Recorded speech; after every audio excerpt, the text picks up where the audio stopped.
आजकल के इस मॉडर्न वर्ल्ड में हर कोई ज्ञानी बना फिरता है। मैं अपनी बात नहीं कर रहा हूँ, ज्यादा मत सोचो।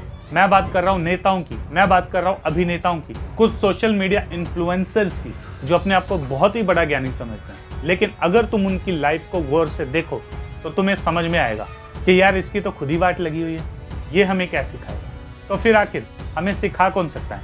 तो आज हम भगवान श्री राम के चरित्र से सीखेंगे 3 ऐसी बातें जिससे अगर आप अपनी लाइफ में ले आओ तो आपकी लाइफ बदलेगी नहीं बल्कि ट्रांसफॉर्म हो जाएगी।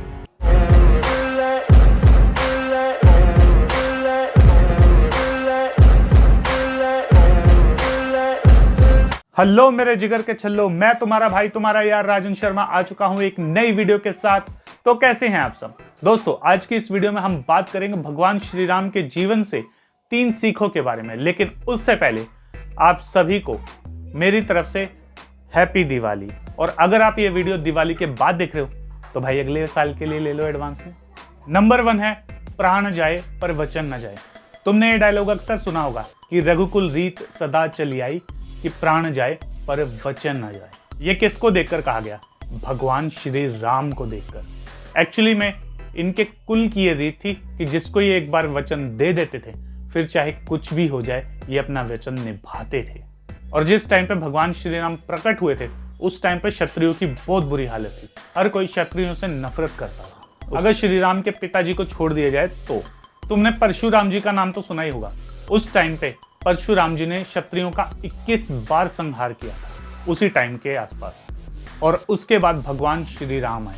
उनके आने के बाद उन्होंने ये समझाया कि एक क्षत्रिय कैसा होना चाहिए, कैसे आप क्षत्रिय होने के बाद भी एक मर्यादा पुरुषोत्तम हो सकते हैं, कैसे आपके पास खूब सारी पावर और एबिलिटीज होने के बाद भी आप एक संतुलित व्यक्ति हो सकते हैं। तो मैं एक एग्जांपल दूं, श्री राम के पिता ने अपनी वाइफ को एक वचन दिया था और उस वचन की पूर्ति के लिए भगवान श्री राम ने कई सालों के लिए वनवास ले लिया था।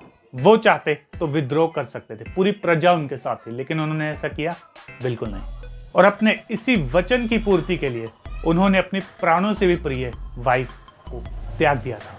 नंबर 2 है मर्यादा पुरुषोत्तम। वो हमेशा से अपनी मर्यादा में रहे। मर्यादा पुरुषोत्तम शब्द उन्हीं के नाम से प्रसिद्ध हुआ है। ये भी एग्जाम्पल देके समझाता हूँ। जब माता सीता का हरण हो चुका था, जिस समय श्री राम सीता माता को ढूंढ रहे थे तो रास्ते में एक बहुत बड़ा समुद्र पड़ता था।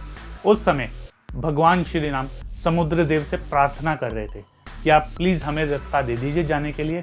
पर समुद्र देव अपने ही काम में मस्त थे और कई दिनों तक उन्होंने समुद्र देव की प्रार्थना की, लेकिन समुद्र देव ने उन्हें इग्नोर किया। लेकिन जैसे ही उन्होंने ब्रह्मास्त्र निकाला और उसी वक्त समुद्र देव हाथ जोड़कर सामने आ गए। सोचो अगर उनकी जगह कोई और होता तो क्या वो इतनी वेट करता? कभी भी नहीं। वो सीधा बाण निकालता, समुद्र में मारता और रास्ता बनाता और भाग जाता।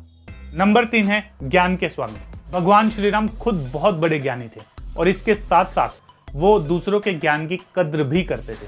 आजकल की लाइफ में ही देख लो, अगर कोई तुमसे थोड़ा सा ऊंचा या गलत तरीके से बोल ले तो तुम उसकी बड़ी से बड़ी बात को इग्नोर कर दोगे, चाहे वो कितनी भी ज्ञान की बात करे। तुम कहोगे भाड़ में जा। लेकिन रावण माता सीता का हरण कर चुका था और जब वो अपने मृत शैया पर लेटा हुआ था, जब उसे हरा दिया गया था, उस टाइम पे भगवान श्री राम ने अपने भाई लक्ष्मण को रावण से सीखने के लिए कहा कि जाओ उनसे कोई शिक्षा ग्रहण कर लो, क्योंकि उन्हें पता था कि रावण बहुत बड़ा विद्वान और ज्ञानी था। और सिर्फ यही नहीं, भगवान श्री राम की जो सभा थी उनमें बड़े बड़े ज्ञानी थे, जैसे कि जामवंत जी, सुग्रीव, हनुमान जी। और उसके बाद भी भगवान श्री राम कई बार ऐसी बातें करते थे कि लोग हैरान रह जाते थे। तो भाई लोग, अगर भगवान के इन 3 चरित्रों को अगर आप अपनी लाइफ में ले आए तो आपकी लाइफ ऐसी हो जाएगी कि दुनिया आपको देखकर हम ठोकेगी नहीं, हाथ जोड़ लेगी। सोचो उनके गुण इतने जबरदस्त हैं तो वो कितने जबरदस्त रहे होंगे। तो अगर आप अपनी लाइफ में आगे बढ़ना चाहते हैं, कुछ पाना चाहते हैं, कुछ कर दिखाना चाहते हैं, कुछ हासिल करना चाहते हैं, तो उसके लिए आपको सिर्फ एक चीज चाहिए और वो है दृढ़ संकल्प। ये भी हमने भगवान श्री राम से ही सीखा। ये आपको बोनस में एक्स्ट्रा दे रहा हूँ। और हाँ, आप सबका बहुत बहुत थैंक यू। भले ही श्री राम आज इस दुनिया में शारीरिक रूप में मौजूद ना हो, लेकिन वो हमेशा जीवित रहेंगे आपके मन में, जो उनकी शिक्षाओं को ले रहे हैं, और शायद मेरे मन में भी, क्योंकि वो भगवान श्री राम के गुणों की शिक्षाएं दे रहे हैं। तो आप सभी को एक बार फिर से मेरी तरफ से हैप्पी दिवाली। और हाँ, अगर ये वीडियो तुम्हें अच्छी लगी तो अपने दोस्तों के साथ शेयर करो और इसे लाइक करो। आज मैं कोई लाइक का टारगेट नहीं दे रहा हूं, जो तुम्हारी मर्जी हो वो दे देना।